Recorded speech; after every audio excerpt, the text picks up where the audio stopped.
지난 한 달간의 대림절에 이어 어제는 메시아 오심을 기념하는 기쁜 크리스마스였습니다. 그런데 오랜 세월 기다렸던 메시아, 구원자가 오시면은 다들 즐거이 맞이하고 존중할까요? 오늘 본문에서 보았듯이 항상 그런 것은 아닙니다.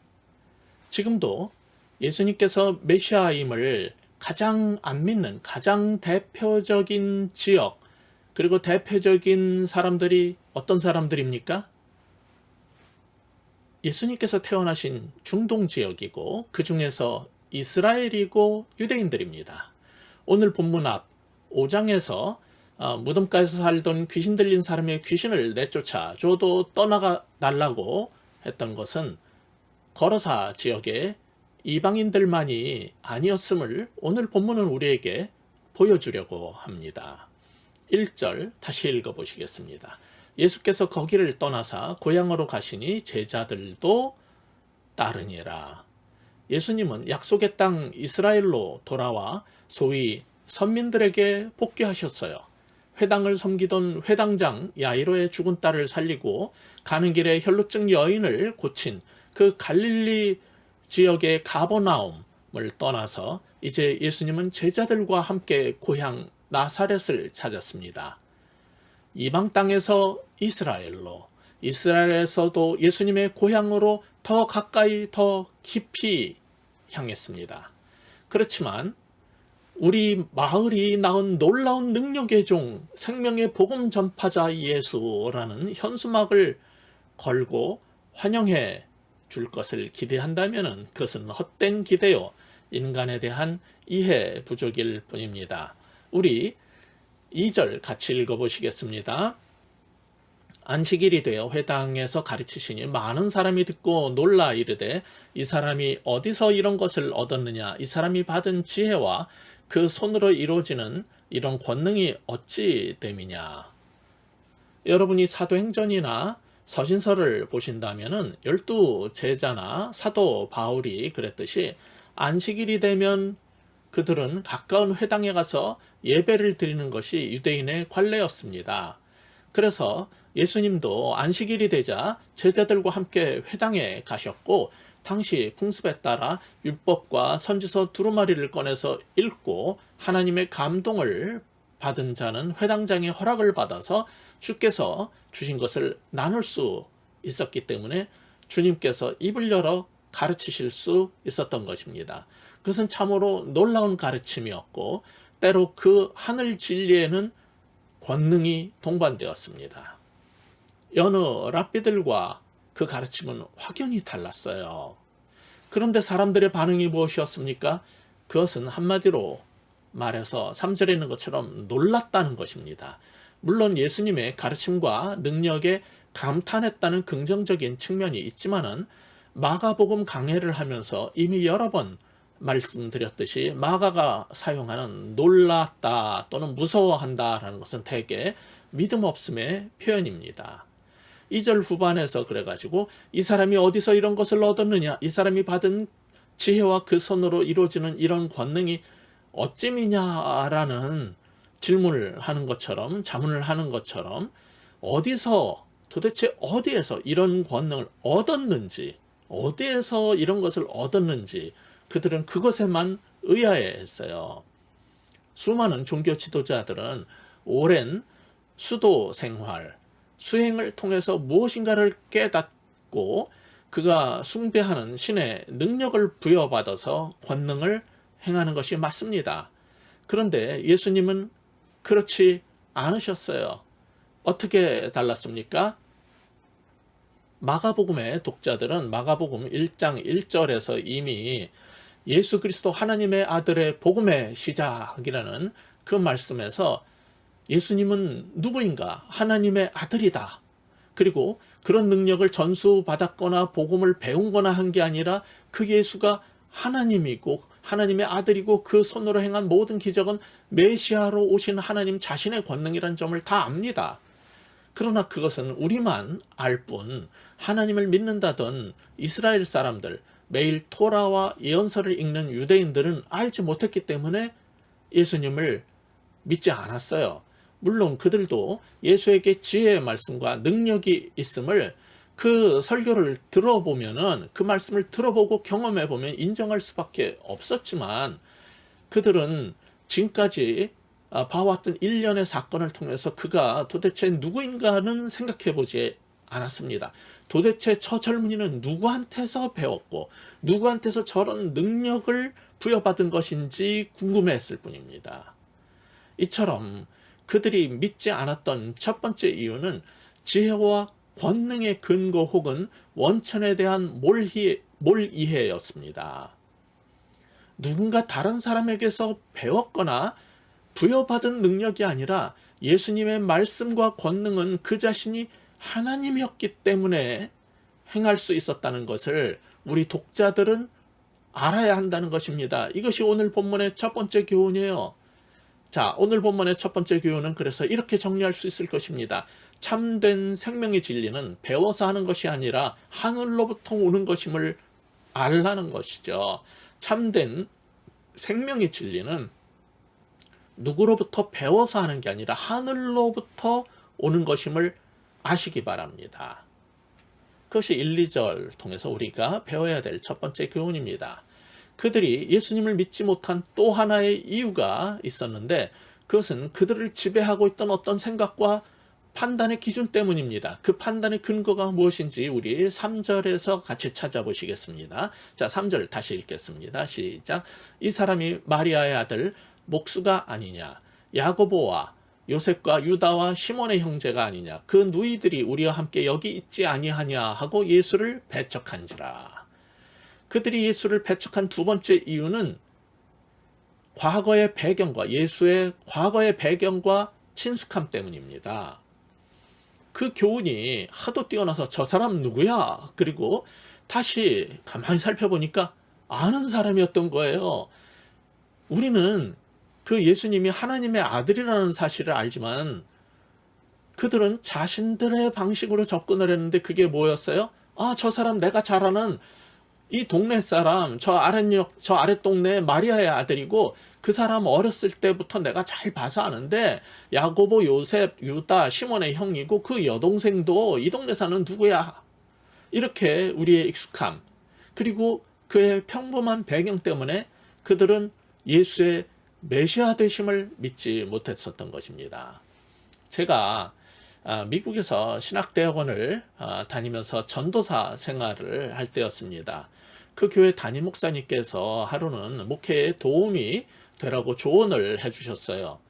뭐라 그러셨냐면은 목회자와 교인의 관계는 물과 기름과 같아서 서로 어울릴 수도 없고 어울려서도 안 되니까 어느 정도 거리를 가져야 한다는 것이었습니다. 저로서는 제가 아는 성경의 기준으로서는 받아들이기 상당히 힘든 교훈이었는데 30여 년쯤 목회를 하면서 지나 보니까 그분이 왜 그런 얘기를 하셨는지 이제는 알 것 같아요. 교인들은 일단 목사랑 친해지고 싶어 하는데 가까워지기만 하면 그다음부터는 막대하고 존중하지 않고 심지어 자신이 목사와 개인적으로 아는 것 사이에서 발견한 어떤 걸 가지고 공격하는 경우를 목회자들이 너무나 많이 겪은 거예요. 그래서 선배 목회자들은 후배 목회자들한테 교인들과 사적으로 너무 가까이 하지 말라고 그렇게 조언을 하게 된 것 같습니다. 물론 목회자는 그 삶이 흠잡힐 구석 없이 천사 같고 교인들도 영적으로나 인격적으로 성숙해서 목회자의 허물을 품고 기도해주는 쌍방이 모두 완전한 사람들이면 좋으련만 그렇지 않은 게 현실 아닙니까? 그러다 보니 많은 목회자들이 너무 많은 어려움을 겪게 됐어요. 그래서 목사들은 그 목사 가운 뒤에 숨어서 신비주의로 나아가지 않고는 목회하기 어렵게 된 것입니다. 그러니까 그 말이 옳다는 게 아니라 예수님 같이 완벽한 분도 오늘 본문에서 보듯이 이런 어려움을 겪었다면은 사람들이 영적 지도자에게 향하는 접근 방식과 태도에 어떤 문제가 있지 않냐, 그것은 무엇인가를 살펴보라는 거예요.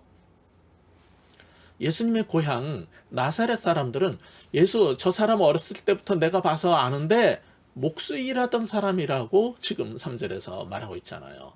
여기 목수라는 단어 텍토는 그냥 가구 장인을 말하는 게 아니라 나무, 쇠, 돌, 벽돌 같은 것들을 다루는 그러한 천한 노동자 직종을 말합니다. 그런데 당시 이스라엘은 물론 이 마가복음이 쓰이고 읽혀졌던 이 헬라어로 쓰여졌잖아요. 그리스 로마 문화권의 사람들도 전부 공통점이 뭐였냐면은 철학을 하거나 지적 정신적 일을 하는 사람들과 달리 육체 노동을 하는 사람들을 무시하던 문화가 있었어요. 그래서 초기의 교부인 오리게는 하도 예수님에 대한 몰이해와 반박이 심하니까 복음서 어디에도 예수님은 자신을 목수라고 스스로 칭한 적이 없다고 반박을 해야 할 정도였어요. 그러니까 사람들은 저 사람 마리아의 아들 목수가 아니냐고 할 때 그 말 뒤에 숨겨져 있는 하고 싶은 말이 뭐예요? 저 예수는 랍비들처럼 어려서부터 전문적인 신학 훈련을 받은 사람이 아니라 아버지 요셉이 하던 가업, 목수 일을 하던 우리와 같은 노동자 아니냐? 이런 거예요. 그런 편견으로 예수님을 말씀의 종으로 받아들이기 힘들었던 거죠. 오늘날은 이와 반대 현상도 있어요. 뭡니까? 그 사람이 명문대 나왔고 전문직을 하던 사람이면은 영적으로 성숙하든 미숙하든 너무 쉽게 받아들이는 거. 심지어 뭐 연예인 출신 그러면은 쉽게 또 받아들이는, 이것도 다 동일한 문제인 것입니다. 배경으로 접근하는 거지요. 뿐만 아니라 예수님을 유대식으로 요셉의 아버지, 요셉의 아들로 보통 칭해야 되는데 여기 본문을 보면 뭐라고 불렀어요? 마리아의 아들이라고 불렀어요. 마리아의 아들. 그 이유는 어떤 학자가 말하는 것처럼 동정녀 탄생을 강조하려는 거다라는 그런 게 아니에요. 동네 사람들이 그런 의도로 말할 리가 없고, 아버지 요셉이 일찍 죽어서 호람이 마리아가 키운 과부의 아들이란 뜻입니다. 복음서를 여러분이 자세히 읽어보시면 예수님이 공생애를 시작한 이후에 아버지 요셉 이야기와 심지어 그의 사망 기사조차도 없는 것은 마리아가 일찍이 남편을 사별했을 것으로 보입니다. 그렇다면 주님은 가업이었던 목수 일을 하면서 어머니와 동생들을 돌본 젊은 가장이었을 확률이 높습니다. 이런 상황을 종합해 보면은 저 젊은이 마리아의 아들이다라고 말한 것 뒤에는 부정적인 뉘앙스가 담겨져 있고, 목수다, 천한 직종의 일을 하던 사람이지 지적이거나 영적이거나 뭐 철학적이거나 이런 거 하는 사람이 아니다라는 낮춰보는 말, 그런 뉘앙스가 담겨 있는 거예요. 그러니까 예수님을 그 사람들은 메시아로 받아들이기 힘들었던 거예요. 자, 지금까지 살펴본 것을 이제 종합을 해보신다면 사람들이 예수님을 믿지 않고 메시아로 오신 하나님을 배척하게 된 원인이 무엇일까요? 첫째, 별 볼 일 없는 주님의 과거와 배경, 그리고 그들의 친숙함과 평범함이란 잘못된 기준 때문이었어요. 즉, 예수님을 믿지 못했던 이유가 두 가지가 있다라고 그랬는데, 첫째는 그의 지혜와 권능의 근원, 소스에 대한 몰이해, 즉 누구로부터 배운 게 아니라 그분이 하나님이라는 사실을 그들은 이해할 수가 없었고, 두 번째는 이처럼 그의 출신 배경과 친숙함, 그 과거 때문이었던 겁니다. 우리 기독교인들은 예수님을 다윗의 후손이라는 사실을 잘 알아요. 그러나 세상 사람들의 눈에는 그저 시골 촌동네에서 목수일 하던 비천한 배경을 가진 젊은이일 뿐이었습니다. 근데 성경은 이런 사실을 전혀 숨기지를 않아요. 예수님은 스타덤에 오를 만한 뭔가가 없었다는 겁니다. 유명교회 유명 목사로서 인기를 누릴 가능성도 없었다는 것입니다. 저기 아랫역 시골 과부의 아들로 호러미와 동생들을 먹여 살려 했던 노동자 출신이고, 당시에 대제사장이나 명망 있는 집안에서 귀족처럼 자라서 유명 랍비들처럼 서울대를 나오지도 못했고 뉴욕대 문턱에도 가보지 못한 검정고시 출신이 어떻게 우리 민족을 구하고 세상을 구원할 메시아가 될 수 있냐고 무시당했던 흑역사를 있는 그대로 보여주는 것입니다. 생각해 보세요. 지난주 크리스마스 설교에서도 말씀드렸듯이 혼전 임신에서 태어난 아이입니다. 혼전 임신에다가 가축을 기르던 곳에서 태어났어요. 유대인의 집에서 제대로 머물 곳을 구하지 못하고 그 1층에는 가축일 양이나 뭐 이런 소나 이런 걸 길렀기 때문에 거기에서 헛간에처럼 동물 기르는 곳에서, 그것도 가장 낮고 낮은 구유에 누여진 이 하나님, 이게 신비거든요. 그리고 과부의 아들로서 가족을 먹여 살리기 위해 노동자로 살았던 그 청년이 우리의 구원을 위해 보내심을 받은 메시아라는 사실을 꿰뚫어 봐야 했던 것입니다. 그게 영원한 생명의 진리를 찾고 구원의 도를 추구하는 사람들에게 주어진 세상의 편견을 넘어서라는 과제였던 것입니다. 근데 그들은 거기서 실패한 거예요. 오늘날에도 예수님을 메시아로 믿지 못하거나 부처나 마호메처럼 어떤 종교적 인물 중에 하나로 여기는 이유는, 첫째, 예수님께서 성육신하신 하나님이라는 그 근원에 대한 이해 없음 때문이고, 그 다음으로는 예수님의 평범한 배경 때문입니다. 그의 출신 성분, 즉 무시당하던 고향, 학벌, 집안, 직업이 그를 메시아 혹은 영적 리더로 받아들여지지 못하게 했던 것입니다. 저 아랫동네 과부의 아들이요 천한 목공일이나 하던 못 배운 사람이었다는 그의 배경이 사람들에게 그가 누구인가를 보지 못하게 가로막았던 것입니다. 동네 사람뿐만 아니라 멀리 살던 그 지역 나사렛 고향 사람 아닌 사람들도 마찬가지예요. 이 사람은 인물이 태어날 수도 예루살렘 출신이 아니에요. 요한복음 1장 46절을 보면은 물론 출생은 베들레헴에서 했지만 그가 자란 어린 시절을 자랐던 어디 출신이냐 그러면은 요한복음 1장 46절에서는 어디 선한 것이 날만하지 않은 나사렛 출신이라는 꼬리표가 따라다녔다는 거예요. 그래서 그를 유대인들은 받아들이기 힘들었어요. 마치 우리나라 사람들 가운데 여전히 어떤 사람을 요직에 뽑을 때 저 사람 전라도 출신이야 이러면 안 된다라고 말하는 그런 거랑 마찬가지입니다. 사람들은 여전히 예수님이나 어떤 목사를 믿지 않고 받아들이지 못하는 경우가 있는데, 그것은 대부분 그의 배경 때문인 것입니다. 그 사람이 과거에 뭐 하던 사람인가를 봅니다. 못 배운 무식한 사람인지, 명문대 출신 해외 박사파인지, 유학파인지, 아니면 고위직이나 전문직 출신 유명 인사였느냐 아니냐, 이런 거에 따라서 그 목사를 신뢰하고 배척하기도 합니다.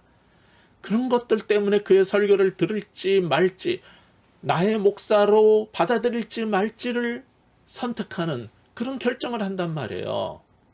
여러분, 우리나라 강남의 유명 교회 후임 담임 목사 청빙을 한번 이렇게 둘러보세요. 작은 교회, 시골 작은 교회 출신 토종 목사 세우는 거 봤습니까?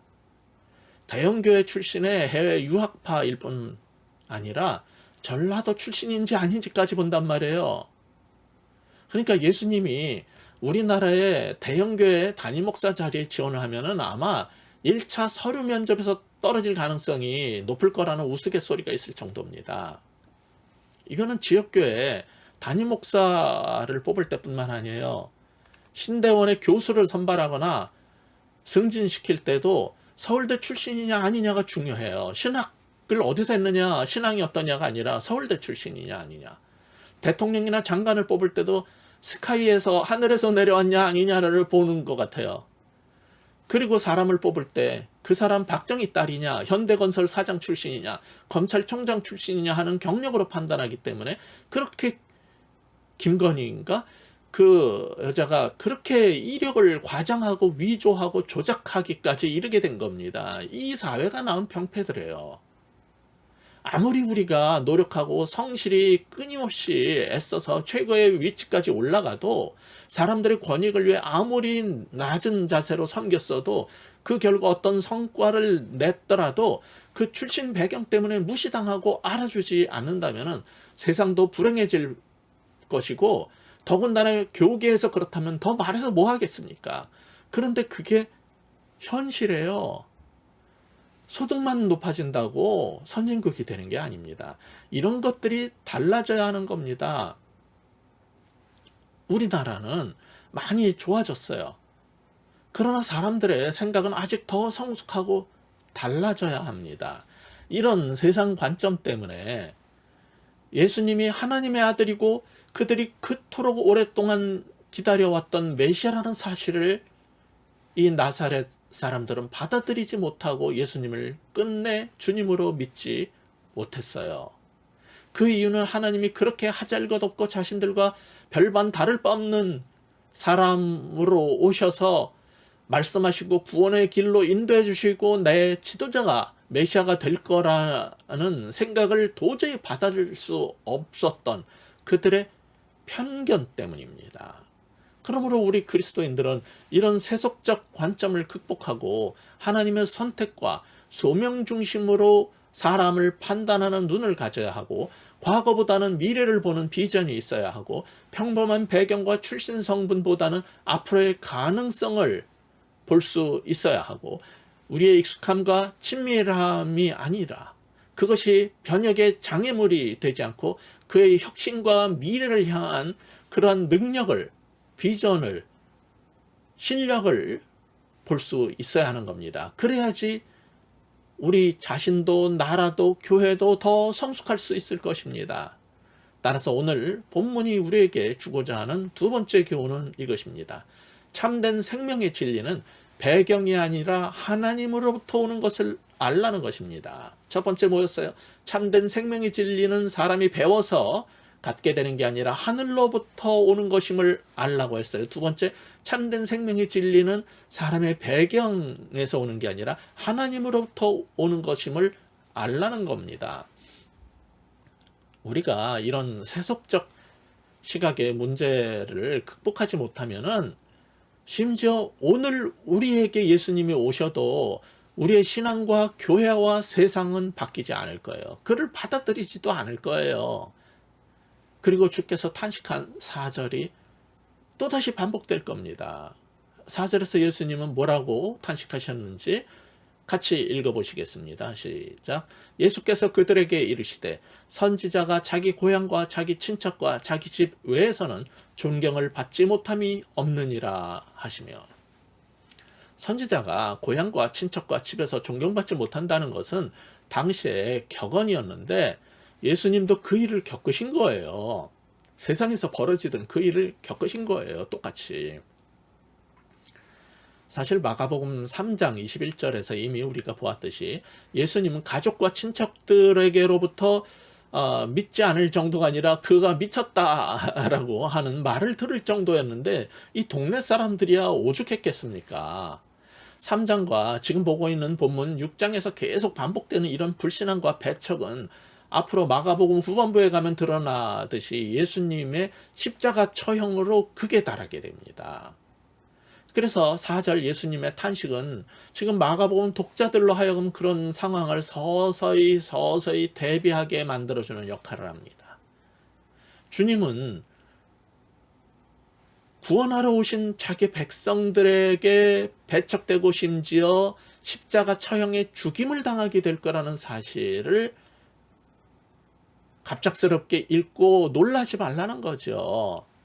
이스라엘 사람들, 유대인들은 자신들이 이방 거라사 지역 사람들과 이방인들과 다르고 자신들은 하나님을 믿고 율법을 알고 성전에서 예배드리는 믿음의 사람들이라고 자부를 했지만은 현실은 예수님에게 떠나달라고 했던 이방 거라사 사람들하고 다를 바가 없었고 더하면 더했지 더 나을 바가 없음을 성경은 보여주고 있는 겁니다. 그런데 그 결과는 참으로 불행한 것이었어요. 5절, 6절 우리 다시 같이 읽어보시겠습니다. 시작. 거기서는 아무 권능도 행하실 수 없어 다만 소수의 병자에게 안수하여 고치실 뿐이었고 그들이 믿지 않음을 이상히 여기셨더라. 그들이 믿지 않아 더 이상 권능을 행하지 않으셨다고 병고침이 필요한 사람들마저 주님이 완전히 무시한 것은 아니었어요. 그러나 그들은 더 많은 도우심을 받을 기회를 박차버린 것이었습니다. 뭐 때문에? 친숙함, 그리고 자기들과 별반 다르지 않다고 생각하는 그의 배경으로 판단해서 그런 일이 벌어진 겁니다. 그리고 그의 가르침과 능력의 원천을 인식하지 못해서 귀히 여기지 않았어요. 나사렛 사람들은 예수님의 가르침을 직접 들었고 수많은 메시아됨의 증거가 널려 있음에도 불구하고 자신들이 보고 있는 예수의 과거 배경과 익숙한 평범성만 보고 그 베일 뒤에 가려져 있던 진리를, 영적 실체를 보지 못했던 것입니다.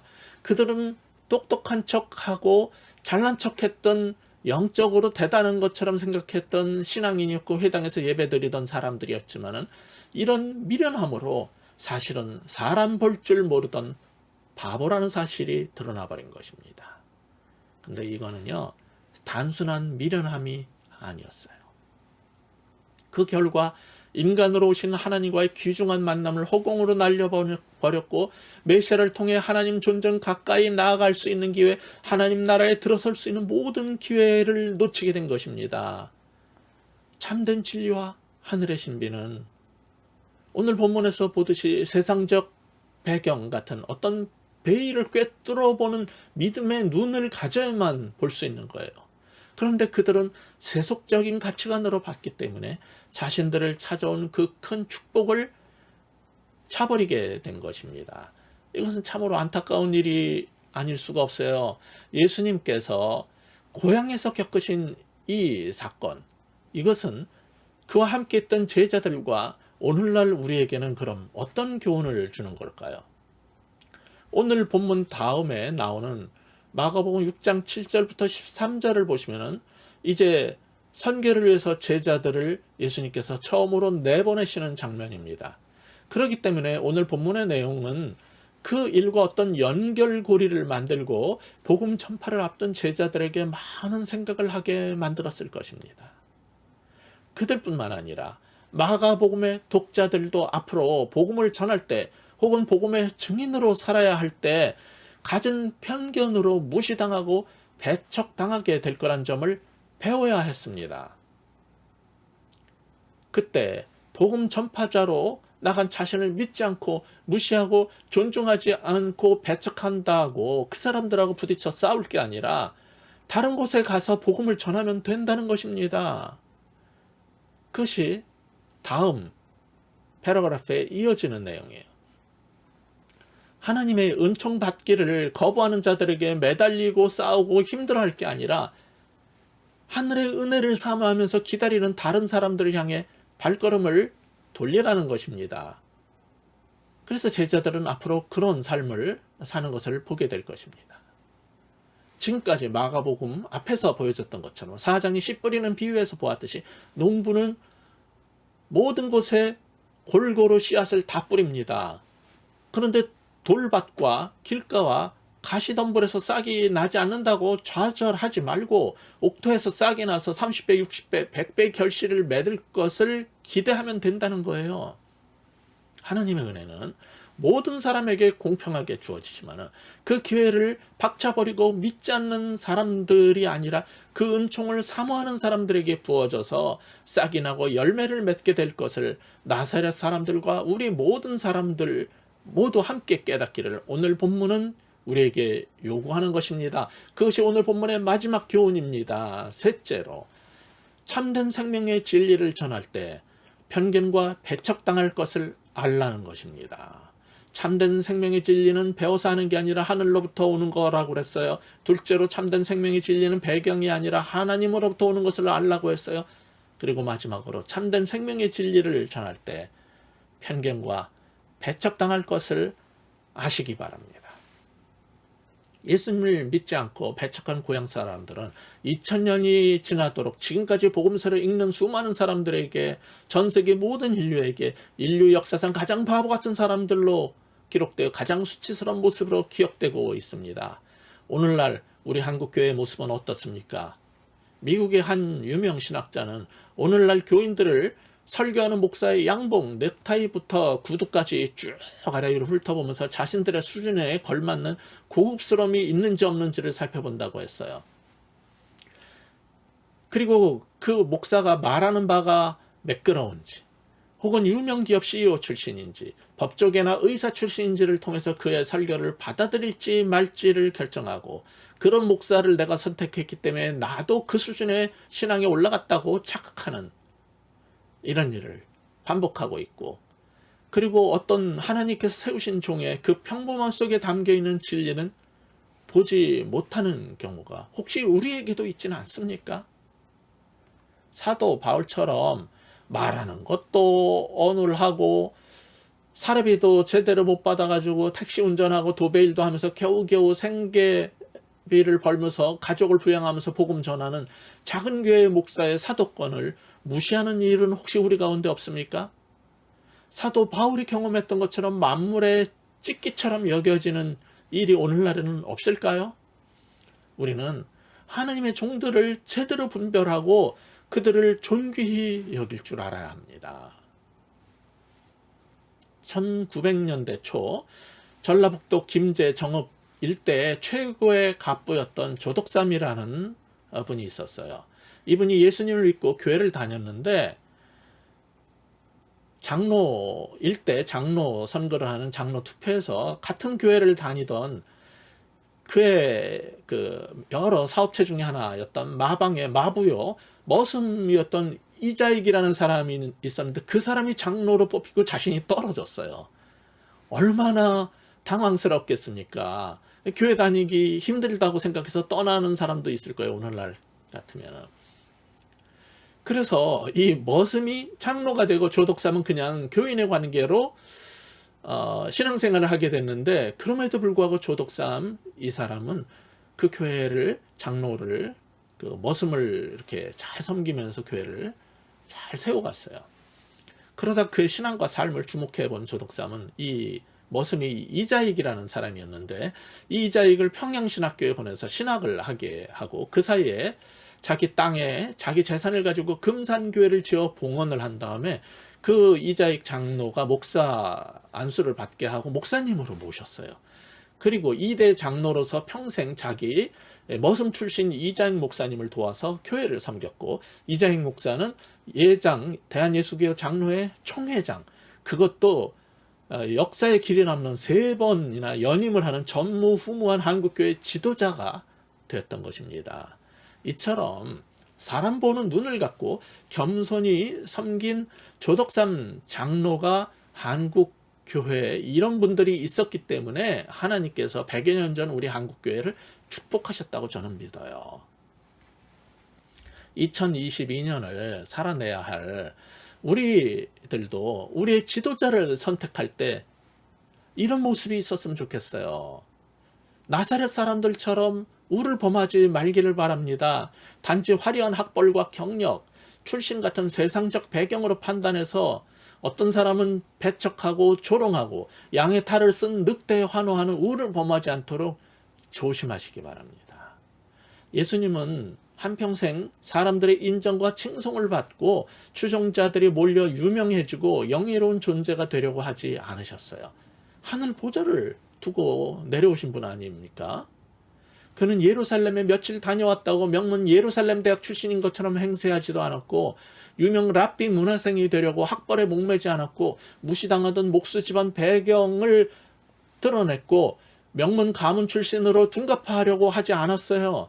그는 하나님의 지혜로 생명의 복음과 하나님 나라의 비밀을 쉽게 풀어서 말했고, 어둠에 사로잡힌 사람들을 풀어내서 빛의 나라로 들어가도록 하나님의 권능을 사용했을지언정 그 능력으로 자신이 드러나고 그 힘과 권력을 가지려고 애쓰지 않았어요.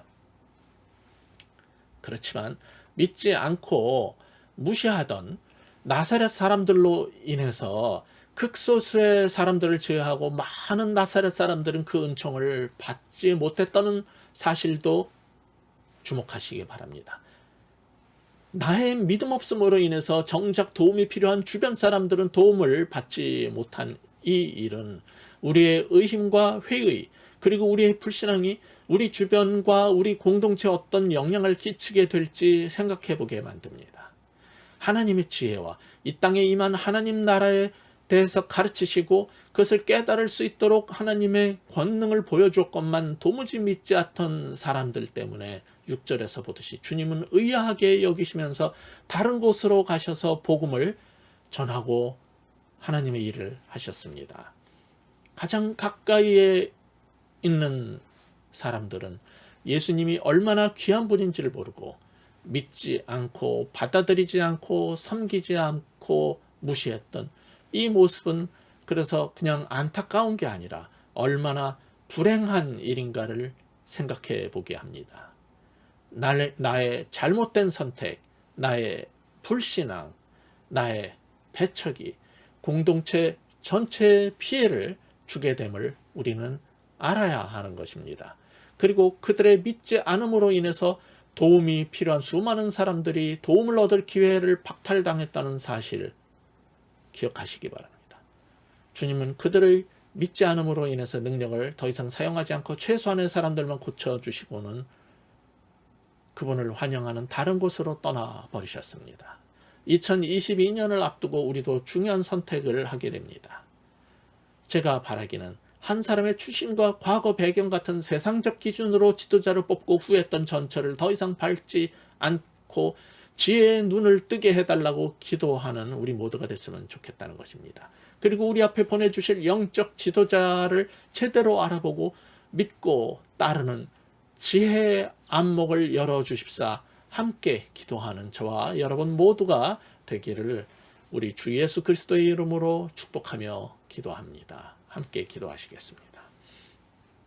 하나님 아버지, 간절히 비옵나니 예수 그리스도가 오셔도 저 사람, 저 마리아의 아들 목수 아니냐라는 식으로 보지 않게 하여 주옵소서. 우리가 잘 알던 야곱과 요셉의 형제 아니냐는 식으로 세상의 눈으로 보지 않게 하여 주옵소서.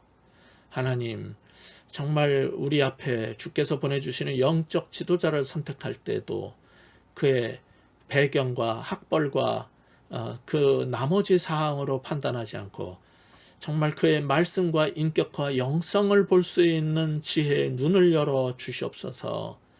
교회의 영적 지도자뿐만 아니라 우리 주변과 나라의 지도자를 세울 때도 정말 같은 그러한 놀라운 영적 안목으로 우리의 이 땅의 세상의 지도자를 선별할 수 있는 그런 능력도 허락하여 주시옵소서. 예수 그리스도 이름으로 간절히 기도하옵나이다. 아멘.